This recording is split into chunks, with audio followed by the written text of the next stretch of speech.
ابھی کچھ دنوں پہلے میں پوڈ کاسٹ دیکھ رہی تھی، ابھی جو فیصل راٹھور صاحب ہیں جو BJK کے وزیر اعظم ہیں، انہوں نے کہا کہ چودھری انوار کی جو حکومت ہے وہ ہائبرڈ طریقے سے آئی تھی.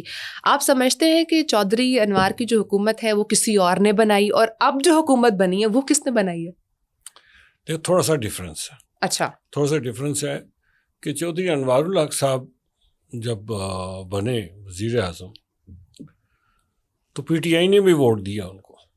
ہاں، آزاد کشمیر کی تاریخ میں سب سے زیادہ ووٹ لے کر اسمبلی سے چودھری انوار الحق صاحب بنے، 48 ووٹ. 48.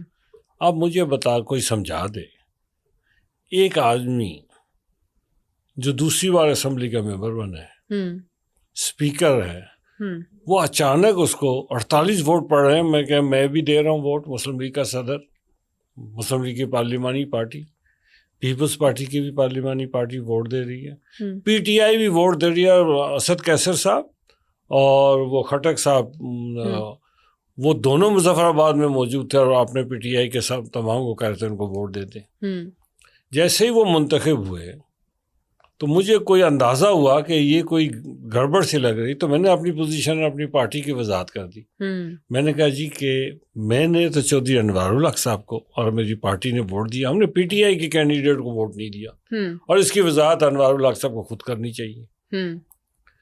تو انہوں نے، موصوف نے، اسی وقت میری تقریر کے بعد اسمبلی میں کھڑے ہو کے کہا کہ میں پاکستان مسلم لیگ نون اور پیپلز پارٹی اور اپنے ساتھیوں کا شکر گزار ہوں، اور وزیر اعظم پاکستان اور PDM، اس وقت PDM کی گورنمنٹ تھی، ان کا میں شکر گزار ہوں.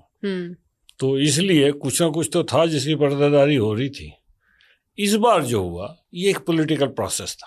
ٹھیک، یہ پولیٹیکل پروسیس ایسا تھا کہ اس پولیٹیکل پروسیس میں انوار الحق صاحب جو تھے ان کے ساتھ لوگ نہیں رہ رہے تھے، اور گورننس کا برا حال تھا.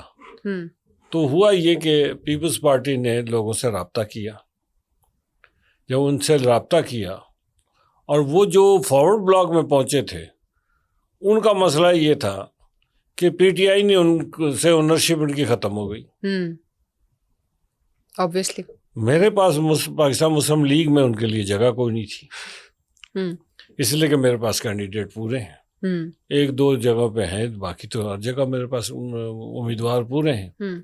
اس کے مقابلے میں پیپلز پارٹی کے پاس امیدوار نہیں تھی، اور زیادہ تر لوگ جو ہے ہم سے تو لوگ گئے نہیں تھے، وہ پیپلز پارٹی سے ہی وہاں گئے تھے. بالکل.